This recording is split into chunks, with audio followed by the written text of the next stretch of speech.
안녕하세요. 주말 만드는 취업 비법들 준비했습니다.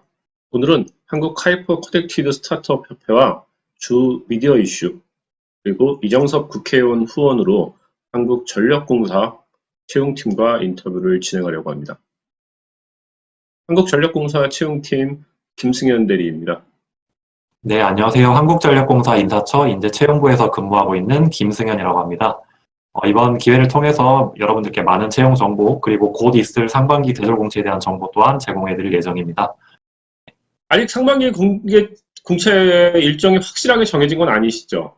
네, 지금 많은 분들께서 조금 이제 예정된 것보다는 조금 늦어져서 지금 많이들 걱정을 하고 계신 것 같은데요. 좀 빠른 시일 내에 저희가 공고를 해드리려고 많은 노력을 하고 있으니까 조금만 더 기다려 주시면 감사하겠습니다. 작년에는 5월에 하지 않았나요? 상반기 공채를? 작년에는 아무래도 이제 코로나 초창기이다 보니까 채용을 저희가 일부러 띄우질 않고 3월에 원래 채용을 시작을 하려고 했었는데 채용 공고를 띄우지 않고 조금 기다렸다가 좀 채용을 진행을 했어서 5월 달부터 이제 채용을 시작을 했었고, 올해는 아무래도 이제 코로나 뭐 아직은 좀 심각한 상황이긴 하지만 채용 관련해서는 이제 좀 계획된 대로 진행을 하려고 이제 좀 노력을 하고 있는 상황입니다.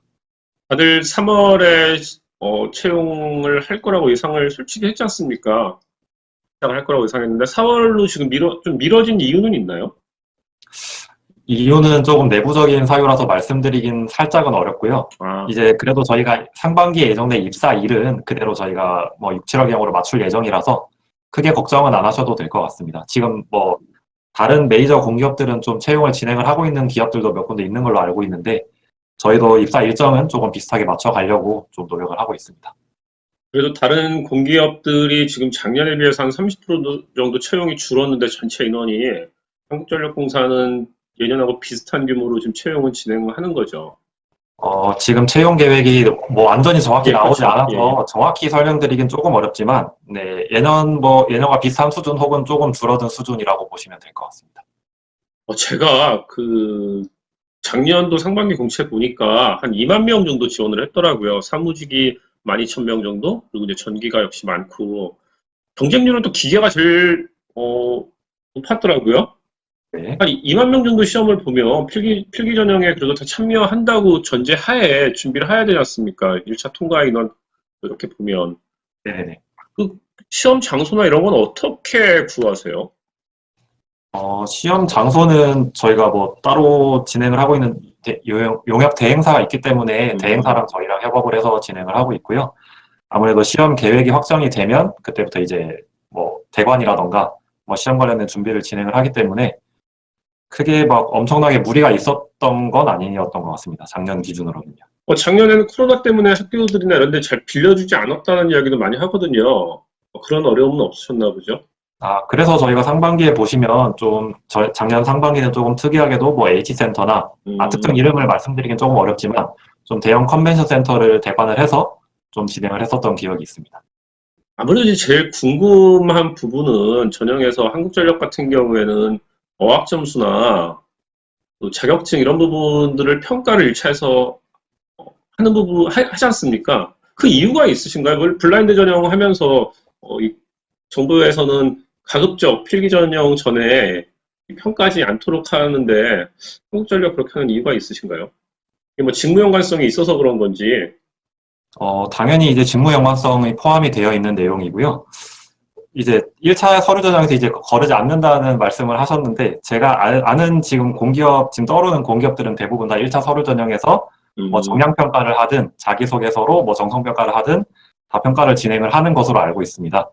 그리고 조금 특수한 상황을 생각을 해주셔야 될 게, 저희는 이제 채용 규모도 그렇고, 이제 채용 절차가 워낙에 이제 좀 정형화되어 있다 보니까, 채용 규모가 굉장히 커서 이제 필기시험 배수도 저희가 다른 회사들과는 다르게 뭐 사무직구는 70배수라는 이제 엄청난 배수로 채용을 진행을 하고 있기 때문에 그런 부분에 있어서도 조금 이제 1차 서류 전형에서 네, 좀 이제 네, 그 배수를 이제 조정을 해야 좀 뭐 필기시험이라던가 향후 전형에서 좀 진행이 용이한 점도 있어서 그렇게 진행을 하고 있습니다. 사실 진짜 그렇습니다. 예전에 이제 뭐 저도 특정한 기업 이야기하기는 뭐하지만 S그룹 같은 경우에 전부 필기적 시험을 보게 한 경우에 뭐 20만 명씩 시험을 봤으니까 그거에 대한 어려움을 그때 많이 이야기했었거든요. 네. 한국전력공사도 마찬가지로 사실 2만 명 지원한 분들 모두 또 필기 전형 본다고 하면 쉽지 않죠, 관리하기가요. 네. 비용적인 그런 부분에 측면이나 있어서 조금 감안을 해주셨으면 네, 좋겠습니다. 맞는 것 같습니다. 그런 이유들은 지원하시는 분들도 좀 이해를 해주셔야 될 것 같고요. 올해도 아마 그거는 이제 크게 변함은 없을 것 같다. 네, 그렇게 생각을 하시겠죠. 네네네. 그럼 제가 오늘 사실 인터뷰가 국회의원 이장섭 의원의 후원으로 지금 이루어지고 있습니다. 이장섭 의원이 인사말을 좀 보내주셨거든요. 인사말 좀 듣고 다시 진행을 하도록 하겠습니다.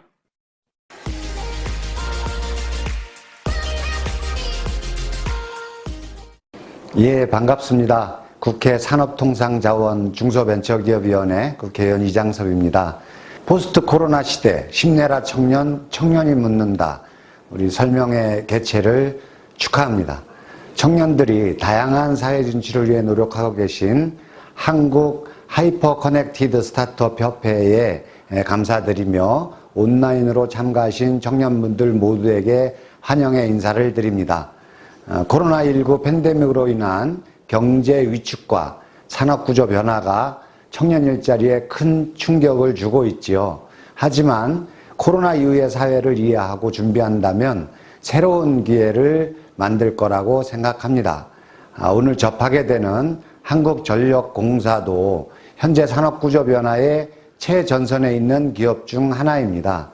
에너지 전환기 가운데 이번 간담회를 통해서 취업에 관한 실질적인 도움과 정보를 얻으시기를 기대합니다. 저도 제가 있는 자리에서 청년들이 산업지형 변화에 적극적으로 준비하고 새로운 일자리를 맞이할 수 있도록 세밀한 지원 정책들을 마련하겠습니다. KOCS의 발전과 청년분들의 미래를 응원합니다. 감사합니다. 한국전형 채용에서 대리님 좀 먼저 좀 설명해 주실 부분 있으시면 좀 먼저 설명 부탁드리겠습니다. 네. 네, 아무래도 이제 가장 많이들 궁금해 하시는 내용이 서류 전형이랑 필기 전형인 것 같습니다. 이제 많은 분들이 이제 한전에 대해서 아예 몰랐던 분들은 뭐 서류 전형이랑 필기 전형을 어떻게 합격하냐 이런 부분에 대해서 많이 질문들을 하시는데요. 일단 서류 전형에 대해서 먼저 말씀을 드리자면 이제 서류 전형의 지원 자격 요건은 사무직은 전공에 제한이 전혀 없고 기타 기술 직군은 기사 이상의 자격을 보유한 사람 혹은 관련 학과의 전공자를 채용을 진행을 하고 있습니다. 그리고 공통적으로 외국어 점수, 토익 기준으로 700점 이상을 취득을 해야 지원이 가능하고요.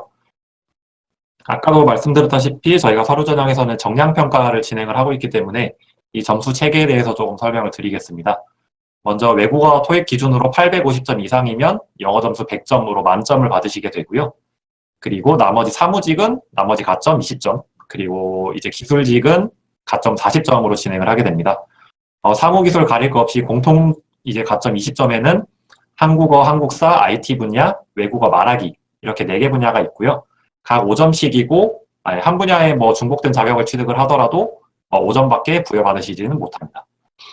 대표적인 자격으로는 한국사 능력 검정 시험, 그리고 한국어 능력 검정 시험, 그리고 이제 외국어 분야 같은 경우에는 OP가 아니면 토익 스피킹, 그리고 컴퓨터는 정보 처리 기사 혹은 컴퓨터 활용 능력 1급 정도로 한정을 해두고 있습니다. 그리고 계열별 가점에 이제 기사 20점이 추가되는 분들은 이제 뭐 예를 들어 전기기사면 전기기사 혹은 공사기사를 보유하신 분들 이 가점을 부여받으시게 되고요. 네, 그런 분들이 이제 뭐 서류 전형의 일정된 배수를 통과하고 나게 되면 이제 일정 배수 안에서 이제 필기 시험을 보시게 됩니다. 필기 시험은 이제 흔히들 말하는 NCS 시험이라고 보시면 되고요. 다만 이제 사무직군은 NCS 문제 50점만으로 시험을 보시게 되지만 기술직군은 NCS 문제 40문제에 그리고 전공문항 15문항을 추가로 보시게 됩니다. 전공문항에 대해서도 많이 질문들을 하시는데요. 전공문항은 관련된 전공의 기사 문제 정도 수준이라고 보시면 되겠습니다. 기사에는 당연히 필기랑 실기 다 포함된다고 보시면 되고요. 그리고 더해서 저희가 필기시험에서는 인성인재상 조직적합도 검사를 같이 시행을 하고 있기 때문에 이 부분도 같이 감안을 해주시면 좋을 것 같습니다. 말씀해주신 부분에서 그 기술직 부분에서는 기사 자격증 또는 전공자라고 말씀하셨지 않습니까? 네네. 근데 전공자에서 이제 유사 전공 이야기 좀 많이 질문하실 것 같아요. 예를 들어서 그 전기다 그러면 전기 관련 또 유사 전공들은 어떻게 유사 전공의 기준을 두고 계시는지. 이 관련 내용은 조금 너무 자세한 내용이라서 저희 그냥 간단하게만. 예. 를 좀 참고를 해주시면 될 것 같고요. 그 많이들 질문을 하시는 이제 전기직군에서 전자공학 출신들은 이제 원칙적으로는 지원이 불가능하시고, 다만 이제 전기기사나 전기공사기사 혹은 산업기사 이상을 보유하시면 지원은 가능합니다. 만약에 산업기사 자격증도 없다고 하시면 그 전체 수강한 교과목 중에 전기 관련 교과목을 30% 이상 수료를 하신 분들은 예외적으로 지원이 가능합니다. 전기 관련 교과목을 30% 이제 들었던 교과목이 있으면 또 지원이 가능한 거네요. 네, 맞습니다. 그렇게 이제 유사 전공에 대한 이야기들은 모집 채용 공고문에 자세히 이제 설명이 되어 있다 그런 말씀이신 거죠? 네, 맞습니다. 그리고 또 이제 궁금한 점이 아까 40점 만점, 가점 40점 만점이라고 되어 있다고 했지 않습니까? 네네. 40점 만점 받는 분들이 많이 계신가요? 40점 만점을 전부 다 받으시는 분들은 그렇게 많지는 않다고 보시면 되겠습니다. 그러니까 일부는 있다는 말씀이신 거죠. 네, 당연히 계시긴 하시고요. 네. 그러면 전공자 중에 자격증 없이 지원이 가능하기 때문에 네네네. 합격자 중에서 자격증 없는 분도 있으신가요? 자격증이 없는 분들도 당연히 계시고요. 그러니까 그 기술직 중에 자격증이 없다고 해서 내가 지원해서 어떤 좀 안 된다 이런 생각은 가질 필요가 없는 거겠네요. 네, 안 된다는 생각은 전혀 가지실 필요는 없고요. 다만 이제 저희가 그 필기 전형에서 아까도 말씀드린 것처럼 전공 문항이 출제가 되기 때문에 그 부분에 대해서는 기사를 취득을 하지 않으셨더라도 조금 추가적으로 대비를 하시는 게 중요합니다. 네. 지금 채팅으로 질문 주신 분이 있습니다. 버찐님께서 토익 관련해서 기술 전기직 850점이 안 되면 붙기 힘들다고 다들 그런다. 실제 붙은 사례가 있는지 좀 알 수 있는지. 830에서 오르지 않는다고 하시는데요. 네, 기술 직구는 830점, 850점이 안 되더라도 붙으시는 분들은 굉장히 많이 계시고요. 다만 이제 850점이 안 된다라고 가정을 한다면 이제 외국어 점수에서 100점을 못 받으시는 거기 때문에 그럼 이제 추가적으로 다른 자격을 조금 취득을 하셔서 지원을 하시는 게 아무래도 서류 전형을 통과하시는 데 용이하지 않을까 싶습니다. 아무래도 자격증이 있으면 그 부분에서 좀 가점이 받기 때문에 영어 점수에 약간 부족한 부분을 자격증에서 메울 수 있다는 말씀이신 거죠? 네, 맞습니다. 네. 자격증 없이 합격하시는 분들이 있으니까 당연히 자격증이 있으면 영어에 약간 부족한 부분들은 메울 수 있겠네요. 네, 당연히 그렇습니다. 자기소개서 질문 문항들이 작년에 상반기 3가지 문항이었던 것 같은데, 이 네네. 문항이 면접에서 좀 활용이 되는지, 질문을 하는지, 이런 질문도 있었습니다. 자기소개서 문항이 면접이나 아니면 또 이 전형 과정에서 어떻게 활용되고 있는지 설명 좀 부탁드리겠습니다. 우선은 저희가 입사지원서랑 자기소개서를 작성을 하시면 저희가 서류 전형에서도 한번 이제 적부 평가를 합니다. 이때 너무 불성실한 자기소개서 작성이나 동어 반복 그리고 조금 표절이 있는 경우에는 저희가 부적합 판정을 내리고 있고요. 필기 전형에서는 당연히 자기소개서는 반영이 안 되고 다만 이제 직무 면접이나 4차 전형 종합 면접에서는 당연히 이제 면접관들에게 제공되는 자료가 입사지원서에 적은 내용과 자기소개서에 적은 내용이 제공이 되기 때문에 당연히 이제 평가 요소에 반영이 된다고 보시면 되겠고요. 특히 이제 직무 면접에서는 본인의 직무 역량이나 이런 부분들을 중점적으로 물어보기 때문에 자기소개서의 직무 역량 관련된 내용들을 좀 자세하게 언급을 하시면 조금 이제 면접관님들이랑 의사소통을 하는 데 있어서도 좀 상호 소통이 되기 때문에 도움이 되지 않을까 싶습니다. 말씀하시면서 표절 얘기하셨거든요. 표절 부분을 좀 거른다고. 표절을 어떻게 거르세요? 논문처럼 시스템에서 거르시는 건지 아니면 읽으면서 이건 표절 같다 이렇게 그냥 주관적으로 평가를 하시는 건지. 당연히 저희가 좀 그 지원서 자체가 워낙에 많기 때문에 저희가 한 명 한 명 이렇게 전부 다 읽으면서 이렇게 이 사람은 표절이다 아니다를 검증을 하기는 어렵고요. 저희가 AI 챗봇 시스템이라고 해서 따로 구축된 시스템이 있기 때문에 그 시스템을 통해서 조금 진행을 하고 있습니다. 시스템에서 이제 돌려서 과거 거랑 이제 비교해서 표절이 됐는지 안 됐는지 확인하신다는 거죠. 네, 맞습니다. 이게 좀 구직자분들께서 이제 과거에 합격 자기소개서나 이런 부분들을 많이 활용을 하시는데 그 활용하면 거의 표절에 걸릴 가능성이 높겠네요. 높다고 말씀드리기는 조금 어렵고요. 다만 이제 너무 이제 똑같이 복사 붙여넣기를 하시는 분들이 간혹 계시기 때문에 그런 부분은 조금 유의하시고 이제 내용을 완전히 똑같이 쓰거나 뭐 구절을 너무 똑같이 쓰거나 이러시면 조금 걸릴 가능성이 높다고 보시면 되겠습니다. 사실 이 구직 활동 하시는, 사실 대학생 또 이제 일반적인 분들 경험이나 이 경력치가 다 비슷비슷할 수밖에 없지 않습니까? 대학교 생활이 뭐 특별하게 이런 게 아니기 때문에, 그렇기 때문에 이제, 비슷한 사례더라도 너무 똑같이만 베끼지 않고 어느 정도 본인의 경험을 녹여들면 AI에서 걸리진 않을 거다. 이제 이 정도 말씀해 주시는 거죠. 네, 맞습니다. 자기소개서 문항을 구성하는 이유들이 있습니까? 작년에 예를 들어서 세 가지 문항, 이 세 가지 문항을 이렇게 좀 구성한 이유, 아니면 설계한 이유들이 좀 있나요? 자기소개서 문항을 구성한 이유에 대해서 예, 말씀을 예, 하시는 예. 걸까요? 우선은 이제 작년 하반기 대졸수준공채 기준으로 설명을 드리자면 이제 1번 문항은 저희가 인재상 관련된 질문입니다. 네 가지 인재상 중에 본인과 가장 부합된다고 하는 인재상을 두 가지를 선택을 해서 뭐 이 관련 사항들을 이제 교육이나 경험, 경력 등을 이제 좀 사례로 들어서 저희가 설명을 요청을 드리고 있었는데요. 이 부분은 아무래도 이제 인재상은 이제 모든 기업들에서 이제 좀 채용 과정에서 반영을 하려고 많이 노력을 하는 부분이다 보니까 이 사람이 어떤 인재상에 어떻게 부합을 하는지 구체적인 사례를 같이 이제 덧붙인다면 아무래도 조금 더 검증이 수월하지 않을까 하는 차원에서 이제 넣은 문항이고요. 두 번째 문항은 직무 선택 이유, 그리고 입사 후 포부, 그리고 그런 내용들을 또 사례를 덧붙여서 좀 이제 요청을 드린 내용인데, 네, 이 부분은 뭐 당연히 이제 희망 직무를 선택한 이유, 지원 동기나 이런 부분들도 당연히 다른 기업들이나 뭐 모든 채용 과정에서 당연히 중요한 부분이기 때문에 선택을 하고 있고, 저희가 아무래도 이제 구체적인 사례를 요청을 드리는 이유는 이분들이 어떻게 그냥 자기는 이게 좀 애매하게 그냥 본인은 어떤 인재다. 왜냐하면 뭐뭐이기 때문이다. 이런 식으로 그냥 언급을 하는 게 아니라 구체적인 사례를 통해서 이 사람이 어떠한 경험을 했고 이러한 경험들에서 어떠한 걸 얻었기 때문에 이 것들이 이제 나는 어떤 인재상에 해당하고 나는 어떤 이제 직무에 해당하는데 도움이 될 것이다. 라는 내용을 언급을 할 수 있기 때문에 저희가 요청을 드리고 있고요. 마지막으로는 한전에 대한 주요 이슈와 그리고 이것의 견해. 이 내용은 이제 한전에 대한 관심도를 측정하는 지표라고 보시면 되겠습니다.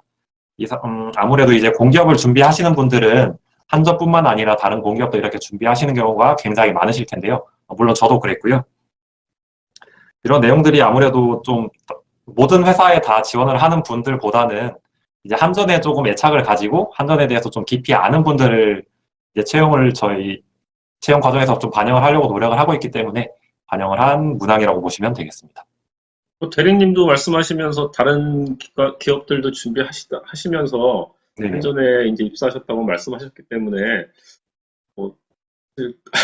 구직 준비하시는 분들 입장에서는 여러 군데를 준비할 수밖에 없지만 그래도 3번 문항을 쓸 때는 한전에 대해서 좀 많이 준비한 것 같은 모습은 좀 보여줬으면 좋겠다 이런 말씀이신 거고요. 네네. 이 관련해서 조금 팁을 드리자면 저희가 이제 한전에서 내는 지속가능 경영 보고서라는 게 있습니다. 이제 한전의 작년의 이슈와 그리고 뭐 중장기적인 비전 이런 것들을 종합적으로 이제 뭉쳐놓은 보고서인데요. 이 보고서를 보시면 한전에서 이제 어떤 사업을 했고 이제 뭐 앞으로는 어떤 방향으로 나아갈 것인지에 대한 내용이 이제 구체적으로 이제 다 명시가 되어 있기 때문에 그 부분을 보시고 좀 기재를 하시면 도움이 되지 않을까 싶기도 하고요. 뭐 많은 구직자분들이 뭐 한전이나 뭐 전력그룹사를 준비를 하실 때는 정기신문이나 이런 매체들도 많이 활용을 하시기 때문에 너무 이렇게 피상적으로 이제 어떤 이슈에 대해서 언급을 한다기보다는 뭐 구체적인 사례를 이런 보고서를 통해서 언급을 하시면 조금 이제 나중에 면접을 가셨을 때 면접관 분들께서도 좀 좋게 봐주시지 않을까 싶긴 합니다. 한국전력의 지속가능 경영 보고서는 한국전력 홈페이지나 알리오에 네, 경영정보 시스템에 나와 있으니까 참고하시면 될 거. 당연히 구직하시는 분들 준비하시는 분들 참고하실 거라고 생각하지만 혹시나 잊고 있었던 분들이라면 꼭 지속가능 경영 보고서는 정말 보시는 게 도움이 될 거라고 저도 생각을 합니다. 아까 이제 말씀하시면서 이제 좀 구체적인 본인의 경험을 쓰라고 말씀하셨지 않습니까? 네네. 그러니까 뭐 정말 나는 어떤 인재다, 어떤 경험이 있다, 이거보다는 어떤 이 경험이 어떤 이유에서 어떤 뭐 좀 사례들을 좀 들면서 거기서 어떤 내는 성과나 이런 결과 이런 것들 좀 쓰라는 말씀이신 거죠? 네, 맞습니다. 다른 좀 질문 드리겠습니다. 대리님 지금 한 이제 몇 년 차 근무하시는 거죠? 지금 이제 근무한 지는, 네, 4년 이제 갓 4년 됐습니다. 몇 년도에 입사하신 거예요? 17년도 말에 입사를 했고요. 17년 하반기 입사세요? 네네네. 17년. 그럼 이제 한 4년 정말 4년 정도 되셨네요. 네. 그럼 처음부터 현재 나주에서 근무하시나요? 네, 나주 본사에서 근무하고 있습니다. 처음부터 나주에서 근무하셨어요? 아니요, 저는 이제 대부분의 신입사원들은 좀 이제 네. 뭐 타지 혹은 뭐 이제 수도권이 아닌 지역에서 근무를 대부분 하기 때문에 저는 강원도에서 좀 근무를 하다가 2년 정도 근무를 하다가 본사에서 지금 근무를 하고 있습니다. 강원도? 강원도 어디서 근무하셨습니까? 강원도 화천군에서 근무했었습니다. 뭐 군 생활도 아니고 화천군에서 근무를, 진짜, 네네네. 이거 화천군 분들 제가 오지라고 하면 또 오해하실 수 있는데, 그래도 좀 약간 생활하기 불편하지 않으셨나요? 저는 이제 좀 인생 선배로서 이제 조언을 좀 드리는 내용인데요.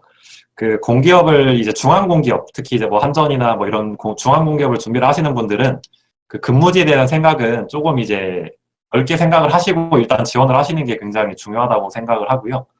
저만 해도 이제 뭐 제가 당연히 강원도 화천으로 갈지는 당연히 몰랐지만 뭐 당연히 이제 사람이 가면 이제 거기서 이제 적응을 하고 살게 되고 저는 이제 크게 불편함 없이 생활을 하다가 이제 본사로 왔기 때문에 그런 부분에 있어서도 좀 중앙공기업을 준비를 하시는 분들이라면 본인이 이제 근무지를 어디로 발령받을 것인가에 대한 그 생각을 좀 한번 해보시고 좀 지원을 하시는 게 좀 좋을 것 같다는 생각을 저는 많이 했었습니다. 화천에서 근무하실 때, 그 숙소, 잠은 어디서, 이게 저희 회사가 또 자랑하는 복지 중에 하나인데요. 저희 회사는 이제 사택 제도가 굉장히 잘 마련이 되어 있습니다. 사택. 거의 전 사업소에서 사택을 제공을 하고 있고, 사택이라 하면 뭐 일반적으로 저희가 기숙사를 뭐 생각을 하시는데, 기숙사가 아니라 뭐 2, 30평대의 이제 아파트를 이제 전세로 받아서 대부분 이제 뭐 같이 사는 형식으로 지금 하고 있습니다. 혼자서 생활하시나요? 두세 명에서 같이 생활한다고 보시면 되겠습니다. 그러면 이제 뭐 고참들과 같이 생활하는 거 아닌가요?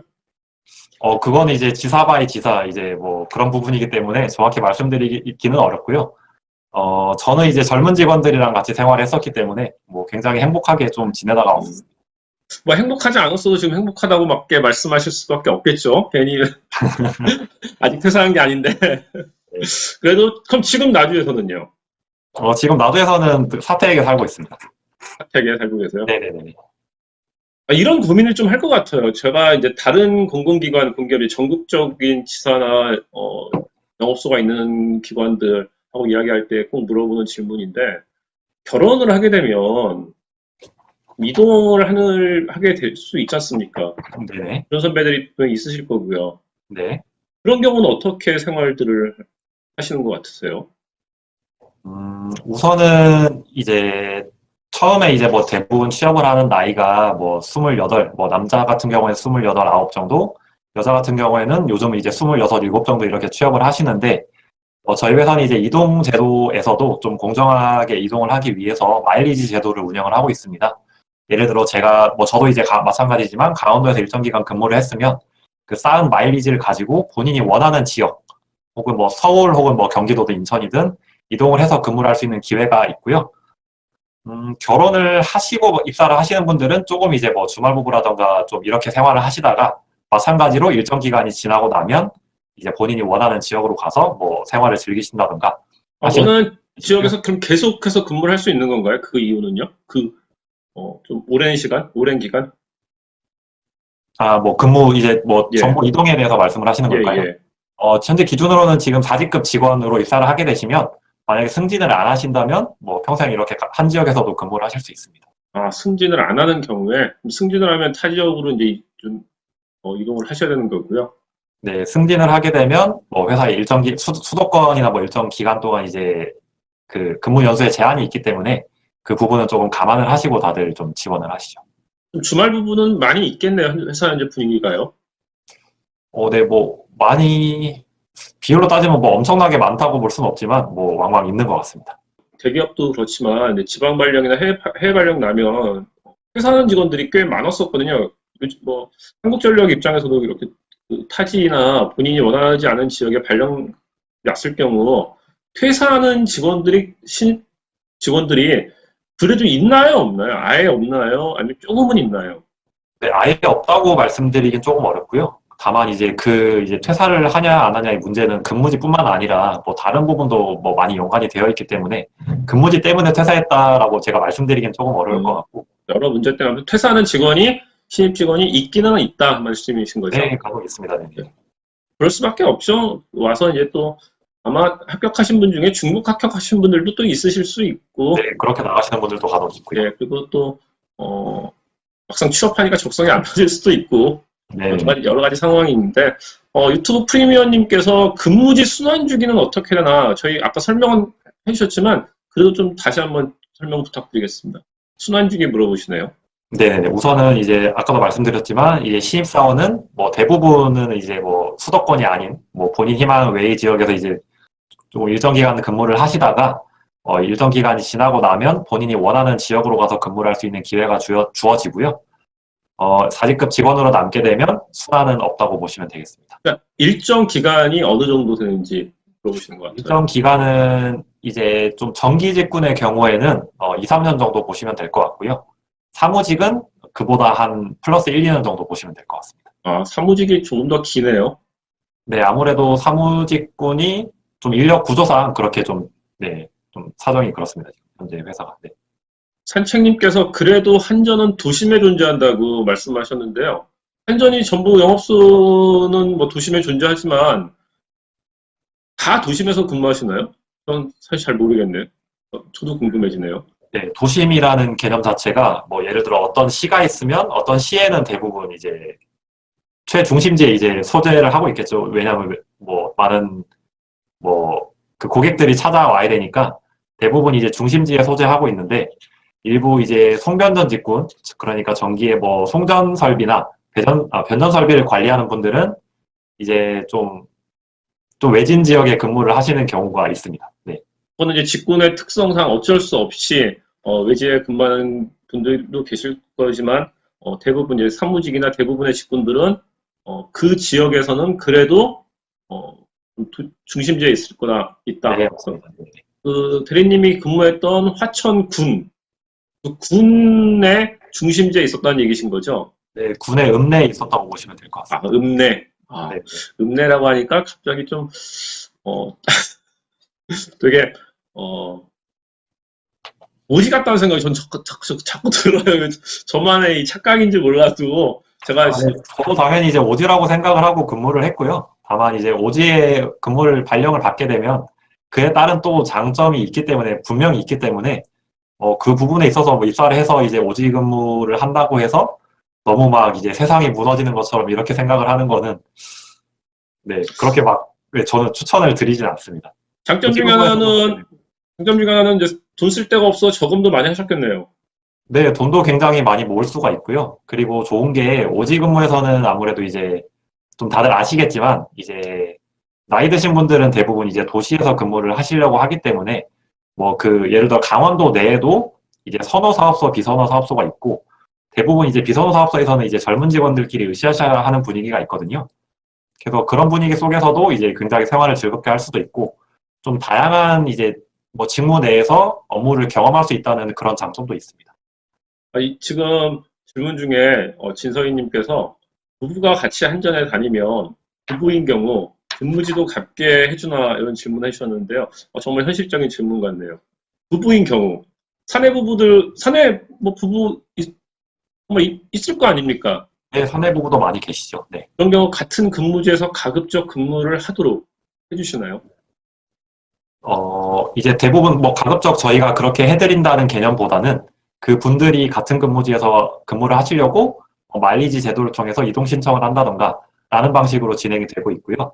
다만 이제 1차 사업소, 저희가 1차 사업소라고 말씀을 드리는 거는 좀 큰 권역을 기준으로 말씀을 드리는 건데 예를 들어 인천본부, 강원본부, 경기본부 이런 식으로 같은 본부 내에서 근무는 할 수 있지만 통상적으로 이제 같은 지사에 완전 옆에서 근무를 하기는 조금 현실적으로 어렵다고 보시면 될 것 같습니다. 그러니까 경기도에서 같이 근무를 해도 예를 들어서 뭐 성남하고 수원에 이렇게 나눠서 근무할 수 있다. 이제 이런 정도 네, 의미로 맞습니다. 말씀하시는 거죠. 네. 그렇겠죠. 같은 사무실까지 근무를 원하는 거는 쉽지는 않겠죠. 네, 아무래도 전국에 이제 사업소가 있는 회사다 보니까 그런 부분은 조금 이제 감안을 하시는 게 좋을 것 같습니다. 하혜님께서 대리님은 필기를 어떻게 준비했는지, 한전은 필기가 가장 어렵다고 질문해 주셨거든요. 대리님은 어떻게 준비하셨습니까? 이 질문을 이제 채용 설명회나 뭐 이런 상담회 같은 걸 다니면 제일 많이 듣는 질문인데요. 저는 이제 스터디를 통해서 준비를 했었는데, 당시 이제 인턴 근무를 하던, 다른 회사 인턴을 했었는데, 인턴 근무를 하던 그 같은 인턴분들과 그 근무가 끝나고 한 6시부터 뭐 한 10시, 9시까지 이렇게 같이 스터디를 하면서 같이 문제를 풀어보고, 문제 풀이도 같이 하고, 문제 풀이를 하면서 본인은 뭐 어떻게 풀었는지, 뭐 내가 푼 거는 이랬는데, 뭐 그쪽이 푼 건 어땠냐. 이런 식으로 이제 본인의 뭐 강점을 강화시키고 약점을 약화시키는 방향으로 좀 스터디를 했었고요. 스터디를 하면서 굉장히 중요한 게 그 시간을 재고 문제를 풀고 풀이까지 같이 하는 게 무조건 중요하다고 저는 생각을 합니다. 풀이를 같이 하는 과정에서 실력이 느는 거지 단순히 문제를 뭐 기계적으로 많이 푼다고 이제 실력이 느는 게 아니기 때문에 풀이를 좀 같이 하면서 이제 상호 간에 이제 뭐 윈윈 전략이죠. 네, 그런 방향으로 공부를 하시는 게 도움이 될 것 같습니다. 같이 준비하셨던 분들이 다 한국전력 같이 준비하셨던 건가요? 4명이 같이 했었는데 3명은 한전을 같이 준비했었고요. 1명은 좀 다른 기관을 준비했었습니다. 근데 다른, NCS를 보는 기관이어서 좀 이제 큰 틀에서는 같이 공부했다고 보시면 될 것 같아요. 다른 두 분은 어떻게 되셨어요? 같이 입사하셨나요? 다 한전 들어왔습니다. 네. 그럼 세 분이 같이 공부한 분이 다 같이 입사하셨으면 성공률이 엄청 높았던 스터디네요. 네, 나름 그때 좀 열심히 했어서 네, 그렇게 좀 좋은 결과가 있었던 것 같습니다. 혜린님은 사무직이시죠? 네네네. 한전은 뭐 전기직이 이렇게 뭐 인사팀에 전기직으로 들어오셨던 분들, 뭐 상사분들도 있으실 수는 있지만 대리님은 이제 사무직으로 들어오신 거면 네네. NCS를 보실 때 사무직은 아까 설명해 주실 때 그 NCS만 오신 문제 푸는 거죠? 네, 맞습니다. 네. 그럼 사무직은 전공 관련된 이 직무 관련된 그 부분은 어떻게 평가를 하나요? 사무직은 이제 입사 지원서를 작성을 할 때 총 3개의 전공 중에 하나로 선택을 해서 지원을 하게 됩니다. 법행정, 인문사회, 경제경영 3개 중에 하나를 선택을 해서 지원을 하시게 되고요. 이 내용은 이제 1, 2차, 이제 뭐 서류 전형이나 필기 전형에서는 전혀 반영은 안 되고, 직무 면접에서 면접관에게 이 데이터가 제공이 되기 때문에 본인이 선택한 그 전공 내에서 전공에 관련된 질문을 받고 면접을 한다고 보시면 되겠습니다. 사무직 같은 경우에는 그 직무 관련된 역량은 전부 면접에서 평가를 한다. 그 이제 저희가 네, 생각하면 맞습니다. 된다는 말씀이신 거죠. 네. 사무직 지원하시는 분들 면접 준비 정말 열심히 하셔야 되겠네요. 그럼 면접은 어떻게 준비하셨어요? 면접도 그때 같이 하던 그 스터디 원분들이랑 같이 준비를 했었고요. 면접도 이제 스터디를 하는 게 굉장히 좋은 게 이렇게 말씀드리니까 좀 스터디 예찬론자가 된 것 같은데 스터디가 이제 면접은 이제 아무래도 말을 해야 되는 그 절차다 보니까 본인이 말을 할 때 어떤 리액션이 나오고 어떤 눈빛으로 말을 하고 어떤 습관이 있고 이런 거는 본인 혼자 있어서는 절대 알 수가 없거든요.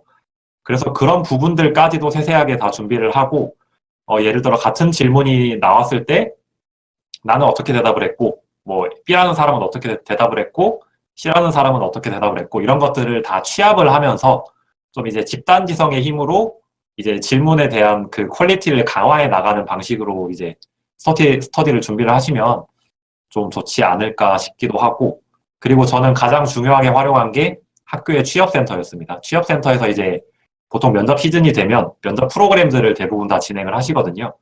학교에서 한다고 너무 이제 불신을 가지고 좀 뭐 참여를 안 하시거나 아예 안 가시거나 이러시지 마시고 학교에서도 요즘은 이제 대학생들의 그 취업률을 좀 높이려고 굉장히 많은 노력을 하고 있기 때문에 그런 프로그램들까지도 잘 활용을 하셔서 뭐 면접에 임했을 때나 뭐 필기시험 전이나 이럴 때 좀 가셔서 도움을 받으시면 굉장히 도움이 많이 될 것 같습니다.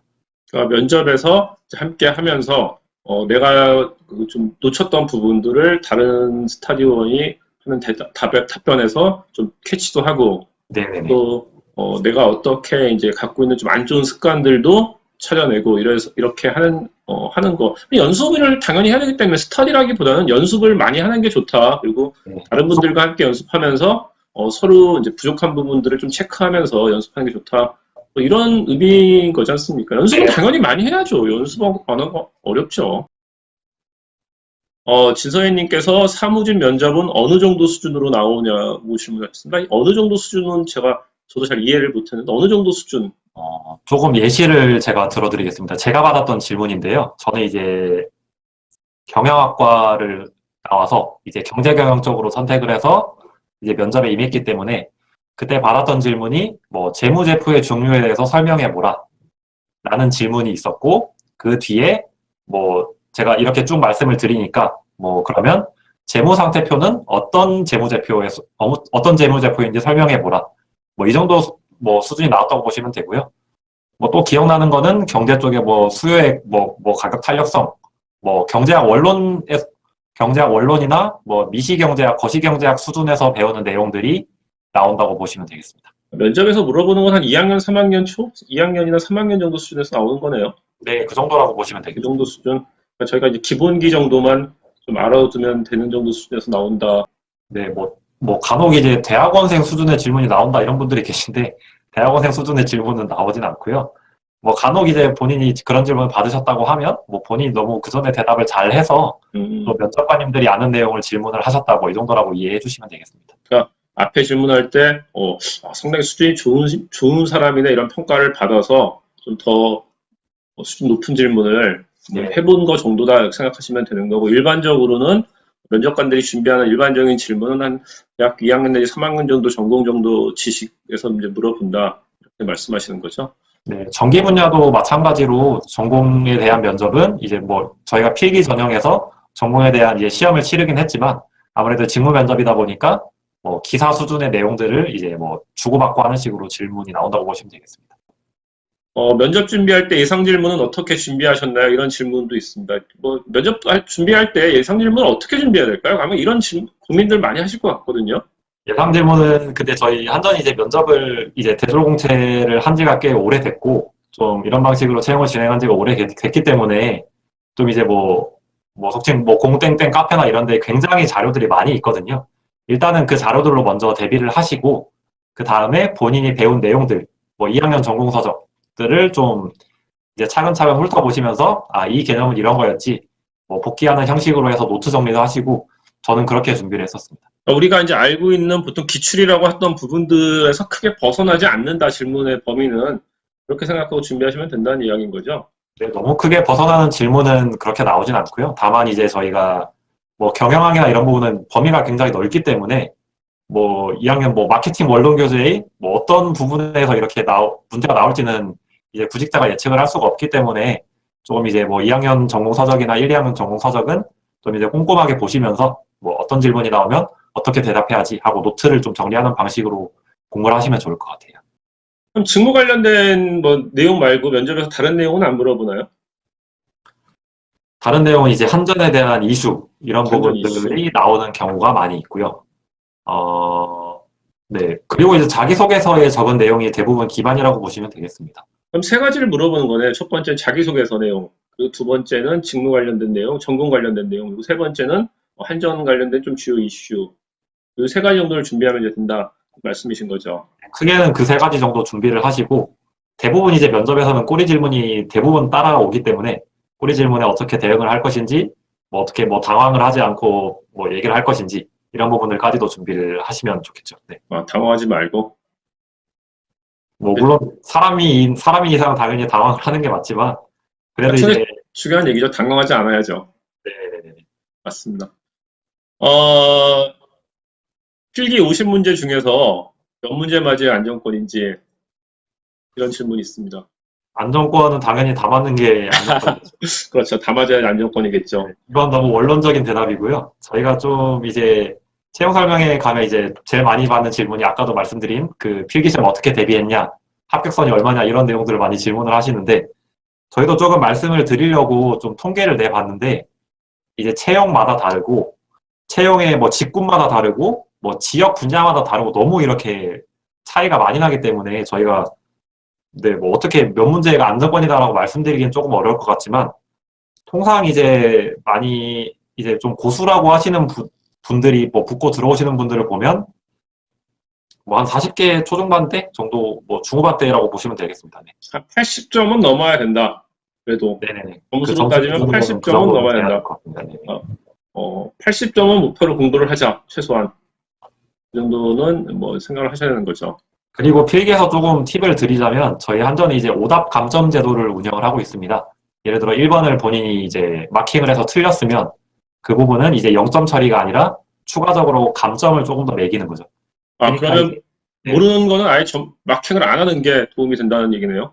네, 모르는 건 이제 아예 모르는 거는 당연히 마킹을 안 하는 게 당연히 도움이 되실 거고요. 다만 이제 뭐 본인이 문제를 풀다가 뭐 1, 2번이나 3, 4번이나 뭐 두 개 중에 하나가 헷갈렸다. 그러면 찍는 거는 본인의 선택이 되겠지만 당연히 이제 아예 모르는 문제는 그냥 과감히 넘기시는 게 정답률 향상에는 크게 도움이 될 겁니다. 감점 제도가 있으니까 아예 내가 좀 모르겠다 이러면 찍지 말고 넘겨라. 좋은 팁이네요. 사실 뭐 네. 일반적으로 찍는 분들이 많으실 텐데 그 부분은 좀 자세한 내용이기 때문에 관심을 가지시는 분들이 아니면 대부분 모르시죠. 네. 하반기 채용 인원이 상반기보다 많을지 이런 질문이었는데 그것도 알 수 없는 거죠. 아직 뭐 네, 아직은 조금 경영진이 아닌 이상 네. 대리님이 경영진이 아니기 때문에 알 수 없고 또 하반기에 이슈가 어떻게 될지도 모르니까 경기 상황에 따라 또 다른 부분이니까. 네. 근데 기본적으로 퇴사한 만큼 뽑으시는 건가요? 아니면 좀 더 많이 뽑으려고 좀 노력을 하시나요? 회사 분위기가. 저희 채용 인원은 이제 뭐 당연히 퇴직한 인원들을 채우는 방식으로 이제 진행되는 게 맞지만 뭐 자연 증가분이나 뭐 조직이 증가된 부분 이런 부분까지 감안을 하고 있고요. 이게 뭐 저희 논리에 따라서 이제 뭐 저희가 많이 뽑자면 많이 뽑자 이런 게 아니기 때문에 조금 이제 뭐 정부와의 협의도 필요한 부분이라서 좀 이제 말씀드리기가 조금 조심스럽습니다. 네. 정부에서 지금 많이 뽑으라고 또 얘기를 하기 때문에 회사에서는 그래도 최대한 많이 뽑으려고는 하는데 또 많이 뽑는 거는 또 예산 문제나 이런 데 관련돼서 현실적으로 어려운 면도 있어서 고민이 있으시다 이런 부분인 거죠. 네, 채용 담당자 입장에서는 당연히 이제 구직자분들을 위해 많이 이렇게 채용을 하고 싶지만 그 부분은 조금 이제 복합적인 게 이제 연관이 되어 있는 부분이기 때문에 조금 이제 제가 지금 말씀드리기는 조금 조심스럽네요. 이게 보통 이제 채용이 이루어질 때 보면 그 각 팀별로 직무별로 필요 인원들을 수요를 받으셔서 조정하는 단계들이 들어가지 않습니까? 그렇게 하시는 거죠? 각 팀이나 뭐 네. 지역마다 인원 받고 좀 조정을 해서 인원을 좀 뭐 특정하는 이런 방식으로 진행을 하시면서 최대한 채용팀은 좀 늘리려고 하지만 예산 문제는 있다 이런 말씀이신 거죠? 네, 맞습니다. 네. 그러면 현재 한국전력이 이제 그 전기를 판매를 이제 하는 회사지 않습니까? 네. 지금 현재 그 한국전력 주요 이슈 아까 말씀하신 이슈는 이제 알면 좋다 알아둬야 된다고 하셨는데 주요 이슈 대리님이 생각하는 주요 이슈는 어떤 거라고 생각하세요? 아무래도 작년에 있었던 전기요금 개편 이슈가 제일 핫한 이슈라고 생각을 하시면 될 것 같고요. 조금 이제 뭐 CEO의 말씀도 있으셨지만 좀 수건사업 느낌으로 이제 전기요금을 개편을 했기 때문에 그 부분에 대해서 조금 이제 심도 깊게 보시고 만약에 저희가 이번에도 뭐 한전에 대한 이슈가 이제 뭐 자기소개서 문항으로 있다면 그 부분을 조금 언급을 하셔도 괜찮을 것 같습니다. 한전에 대한 이슈 문제 작년처럼 그 3번 문항처럼 한국전력공사의 사업과 관련된 주요 이슈라는 게 올해도 만약 나온다면 그 한국전력의 현재 전기요금 개편, 전기요금 체계 이런 부분에 대해서 좀 언급을 하는 것도 좋은 방향일 것 같다 이런 말씀이신 거죠. 네, 아무래도 이제 전기요금이라는 거는 이제 뭐 일반적인 기업체로 보면 이제 판매하는 그 판매가잖아요. 판매가를 결정을 하는 게 굉장히 중요한 그 기업의 한 요소이기 때문에 그 부분이 뭐 중요하다고 보면 되겠습니다. 지금 이제 한국전력하고 이제 발전사들하고 이렇게 이제 있는데 그 채용팀들끼리 혹시 교류는 좀 하시나요? 지금 코로나 때문에 뭐 저희가 만나서 교류하는 장이나 이런 거는 뭐 거의 없다고 보시면 되고요. 다만 이제 뭐 채용 관련해서 뭐 의견이 필요하거나 뭐 사례조사나 이런 거 할 때는 당연히 이제 연락을 드리고 네, 교류도 하고 있습니다. 연락하고 이제 교류하면서 채용에 대한 좀 같은 방향들은 좀 같이 정하고 이런 논의들은 하시나 보죠? 방향이라기보다는 다른 회사가 이제 어떻게 하는지를 참고를 해서 네, 저희가 이제 업무를 하는 거죠. 네. 한 몇 년 전까지만 해도 이 발전사들이 그 채용을 전형을 같은 날 문제 받지 않습니까? 시험을요. 네네. 근데 이제는 그렇게는 안 하시는 거죠. 네, 통합 채용은 네, 지금은 하고 있지는 않습니다. 사라진 이유가 뭐 있나요? 아니면 그냥 어, 그게 제가 입사하기 딱 그 입사하는 시점이랑 맞물려서 제가 이제 이 업무를 하고 있지 않을 때라 정확히 이제 뭐 어떤 사유에 엎어졌는지는 설명드리기 어려울 것 같습니다. 그 업무, 딱 2년 되셨으니까 다시 채용팀 오신 지 2년 되신 거죠? 네네네네. 2년 딱 오시고 나서부터 이제 그 채용을 합동 채용을 안 했기 때문에 이유를 네, 모르시는, 맞습니다. 어떻게 딱 그때 오셨네요, 정말. 네네네. 채용팀이랑 하면서 좀 재미있으세요? 아니면 어려우세요? 당연히 이제 재밌는 부분도 있고 어려운 부분도 있고요. 뭐 재미있는 부분이라면 이제 저도 이제 선망하던 회사에 들어왔고 선망하던 회사에서 이제 직원들을 채용하는 업무가 이제 굉장히 중요한 업무 중에 하나잖아요. 중요한 업무를 하고 있다는 그 사명감도 있고 좀 부담이 되는 부분은 아무래도 이제 한순간의 실수가 굉장히 이제 큰 파장으로 이어지고 구직자분들께도 굉장히 큰 피해가 될 수 있기 때문에 그 부분에 있어서 굉장히 조심스럽게 좀 정확하게 업무를 처리하려고 노력을 하고 있습니다. 또 대리님 뭐 나가셔서 보통 이제 설명회 하시면 또 많이 나오는 질문이 어떤 질문이 있나요? 아까 뭐, 그 필기 전형 관련된 이런 질문 많다고 하셨는데, 네네. 그런 질문 말고 또 질문 많이 있는 질문 어떤 거 대표적이라고 할 수 있나요? 이제 뭐 회사 관련해서 뭐 복지가 좋냐 이런 질문들을 굉장히 많이들 하시더라고요. 정말 한국전력 복지는 어떻죠? 네, 복지는 제가 좀 뭐 서두에 말씀드린 내용이 있는데 저희 회사는 이제 사택이 굉장히 잘 되어 있습니다. 뭐 사택이 잘 되어 있다는 게 어떻게 보면 좀 오직 근무를 한다 이렇게 비춰질 수도 있지만 오직 근무 혹은 비영구직 근무를 하는 와중에도 이게 사택을 제공을 함으로써 뭐 직원의 주거 안정에 조금 기여를 하고자 많이 노력을 하고 있고요. 사택의 환경도 이제 저희가 점차 개선을 해나가고 있는 상황이고, 뭐 일반적인 아시는 기숙사 같은 개념이 아니라 뭐 큰 아파트에서 뭐 2명 혹은 3명이 같이 거주하는 형태로 이제 거주를 하고 계시고, 최근에 이제 원룸 사택도 많이 확보를 하려고 노력을 하고 있습니다. 원룸 사택? 네네네, 원룸 사택. 혼자서 생활하실 수 있도록요? 네네네, 나주에도 굉장히 원룸 사택이 많이 있고요. 뭐 타 사업소도 마찬가지로 원룸 사택을 이제 확보를 하려고 노력을 많이 하고 있고, 이 사택 제공이라는 게 어떻게 보면 이제 돈 문제랑 굉장히 많이 직결이 되거든요. 만약에 뭐 본인이 비연고지에 갔을 때 사택을 제공을 해주지 않으면 뭐 전세금 몇 천만 원 혹은 뭐 월에 몇십만 원씩 이렇게 돈이 나가게 되는데 사택에 거주를 하게 되면 당연히 뭐 관리비 정도만 내고 이렇게 사용을 하기 때문에 뭐 금전적인 부분이나 뭐 안정적인 부분이나 이런 부분에서도 굉장히 큰 복지라고 저는 생각을 하고 있고요. 뭐 기타 복지는 이제 뭐 다른 기업체 뭐 공기업이 마찬가지겠지만 뭐 그렇게 엄청나게 뭐 좋은 복지가 있다 이렇게 말씀드리기는 어려울 것 같고 뭐 단체 보장성 뭐 가입이나 뭐 교육 기회 제공 뭐 이런 게 굉장히 잘 돼 있다고 보시면 되겠습니다. 교육 얘기 좀 궁금한데, 만약에 자녀가 대학을 가면 대학 등록금을 지원을 해주나요? 아니면 대학 등록금까지 지원하고 고등학교 등록금 아니요? 고등학교는 뭐 무상교육이니까 대학 등록금 대학교는 지원은 있나요? 저희가 학자금 무상 대부로 저희가 지원을 대부 사업 네, 대부요. 근데 만약 본인이 대학을 가는 경우도 있을 거고, 또 본인이 뭐 대학원이나 아까 이제 그 교육 지원을 해주신다고 하는데 그렇게 되면 지원이 어떻게 되죠? 본인이 대학을 갔을 경우에는 이제 후진학 제도라고 해서 저희가 사이버 대학이랑 협업을 해서 조금 이제 뭐 등록금이나 뭐 입학금이 뭐 조금 줄어들거나 감면되는 경우가 있고요. 본인이 대학원을 가게 되면 뭐 이제 특별하게 저희가 제공을 해드리는 건 없지만 석사 과정으로 해서 이제 뭐 면접을 보고 이렇게 교육 과정에 합격을 하게 되시면 조금 이제 지원이 나오는 부분은 있습니다. 그러니까 학자금 전체를 대주진 않지만 일부 지원하는 제도는 가지고 있다라는 말씀이신 거죠? 네네, 마련은 되어 있지만 조금 이제 경쟁률이 높다고 보시면 되겠습니다. 경쟁률이 높다. 네네, 산에서 그렇게 가려고 하시는 분들이 계시기 때문에 조금 아무래도 이제 한정적인 재화로 인해서 좀 이제 기회는 조금 네네네 모두에게 부여해드리기는 어려운 상황입니다. 산에서 공부하시려는 분들이 꽤 많으신가 보죠? 네, 공부하는 분들도 많으시고요. 뭐 저희 뭐 영어나 이런 부분들도 굉장히 공부하시는 분들이 많이 계십니다. 말씀하신 것처럼 사택을 제공을 하면 만약 부부가 결혼을 했을 때 또 사택에서 결혼 후에도 있는 분들도 계시나요? 있을 수 있나요? 네, 사택에 계시는 분들도 간혹 계시긴 하시고요. 네. 그럼 결혼하고선 사택에 있으면 뭐 주택이나 이런 거 구입을 안 하, 주택 구입비가 상당히 줄어들면 그것도 경제적으로는 많은 이득이 되겠습니다. 네네, 주거 안정에 좀 크게 기여가 된다고 보시면 되겠습니다. 처음에 이제 대리님께서 화천에서 세 분하고 같이 사택에 있으셨다고 했잖아요. 근데 요즘 원룸 많이 늘리려고 한다는 얘기를 이렇게 딱 엮어보면, 네네네. 단체 생활하는 거에 대해서 불만들이 많기 때문에 원룸을 늘리려고 한다는 걸 해석도 가능하겠네요.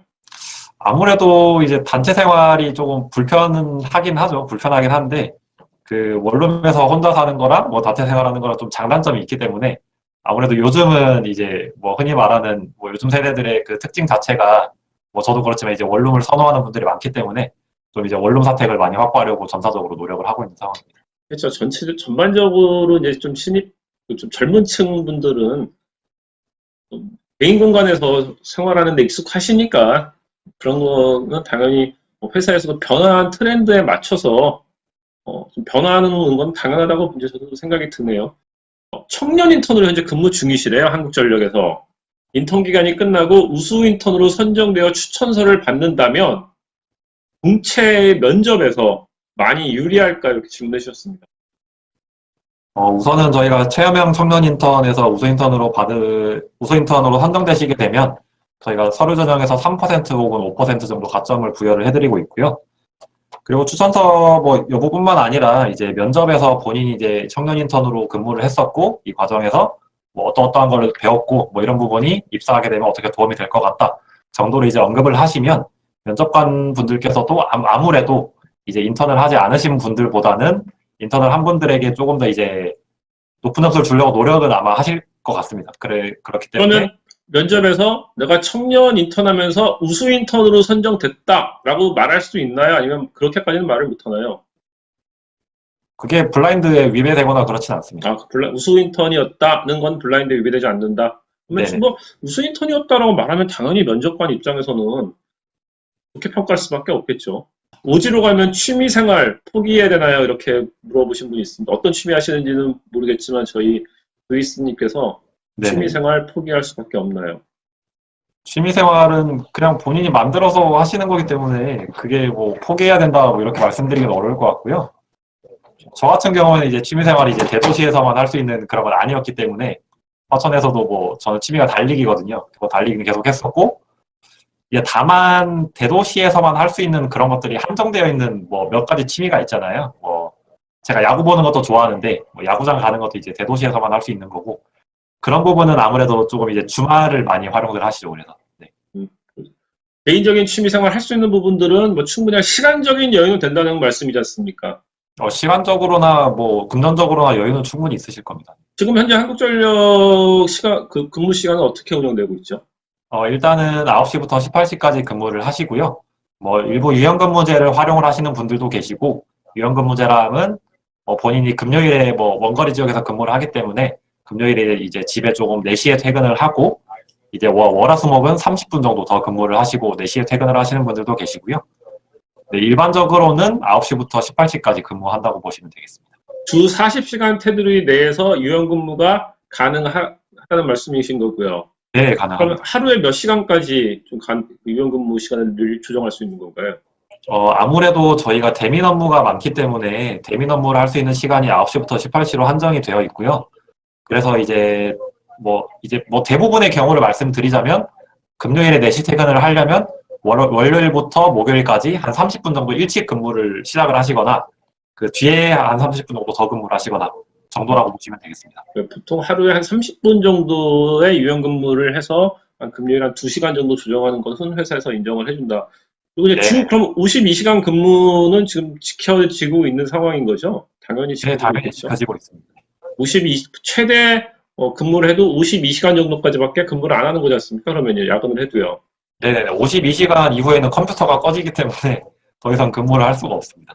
그러면 지방 근무나 아니면 뭐 이런 좀 외곽 지역에 근무하는 경우도 최대 52시간이기 때문에 충분히 본인의 여가 생활을 즐길 수 있는 시간적 여유는 있다. 이런 말씀 이해할 수 네, 있습니다. 시간적 여유는 충분하고 이제 뭐 지사 환경에 따라서 조금 상이할 수는 있겠지만 뭐 엄청나게 야근을 많이 한다 이런 경우는 그렇게 뭐 거의 없다고 보시면 되겠습니다. 또 직무에 따라 약간 다를 수는 있겠죠. 그 직무가 좀 어떤 문제가 있는 경우는 어쩔 수 없이 좀 근무를 하겠지만 그래도 전체적인 근무 시간을 이제 지키려고 노력을 하고 있기 때문에 시간적인 여유는 될 것 같고요. 화천에서 근무하셨기 때문에 저는 뭐 취미 맛집 탐방 같은 거 그 지역에 되게 맛집 많은 것 같은데요. 그 네, 가까운 지역을 화천이 좀 넓혀보면. 네네 근처에 뭐 춘천도 있고 뭐 철원도 있고 뭐 이런 데가 많기 때문에 춘천에 굉장히 맛있는 데가 많거든요. 그래서 춘천에 뭐 차 타고 나가서 이제 뭐 맛있는 거 먹고 들어오고 뭐 그렇게 지냈습니다.